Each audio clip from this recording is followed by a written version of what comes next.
Assalamualaikum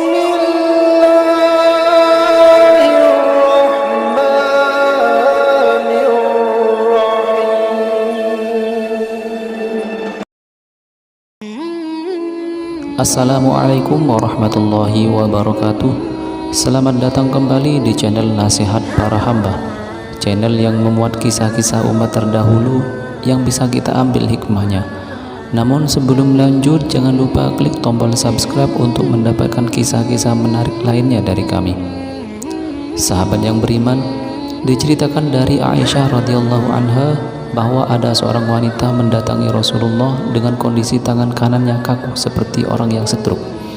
Kemudian ia berkata, "Wahai Rasulullah, berdoalah kepada Allah agar menyembuhkan tanganku dan mengembalikannya ke keadaan semula." "Apa yang menyebabkan tanganmu menjadi demikian?" tanya Rasulullah.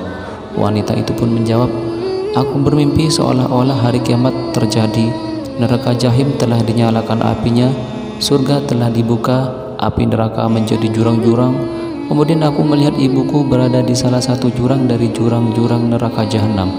Satu tangannya memegang potongan lemak dan satu tangannya lagi memegang secarik kain yang menjaganya dari kobaran api. Oh ibuku, mengapa kamu berada di jurang ini? Padahal kamu adalah orang yang taat kepada Allah dan suamimu juga ridho denganmu," tanyaku kepadanya. "Oh anakku, aku ini adalah orang perempuan pelit ketika di dunia. Jurang ini adalah tempat orang-orang yang pelit," jawab ibuku. "Sepotong lemak dan kain kecil apa yang aku lihat di tanganmu itu?" tanyaku kepadanya. "Sepotong lemak dan kain kecil ini adalah sedekah yang pernah aku sedekahkan ketika berada di dunia. Selama hidupku, aku tidak pernah mengeluarkan sedekah kecuali dua benda ini. Dua benda ini diberikan kepadaku dan aku jadikan tameng dari siksaan dan panasnya api neraka," jawab ibuku. Lantas aku bertanya, "Di mana bapakku?" Ibuku menjawab, "Bapakmu adalah orang yang dermawan. Ia sekarang berada di tempat orang-orang yang dermawan di surga." Kemudian aku mendatangi bapakku. Aku melihat bapakku sedang berdiri di tepi telagamu, wahai Rasulullah. Ia sedang memberikan minuman air telaga kepada orang-orang. Ia mengambil gelas dari tangan Sayyidina Ali, sedangkan Sayyidina Ali mengambilnya dari tangan Sayyidina Utsman. Sayyidina Utsman mengambilnya dari tangan Sayyidina Umar, sedangkan Sayyidina Umar mengambil dari tangan Sayyidina Abu Bakar. Sedangkan Sayyidina Abu Bakar mengambil dari tanganmu, wahai Rasulullah.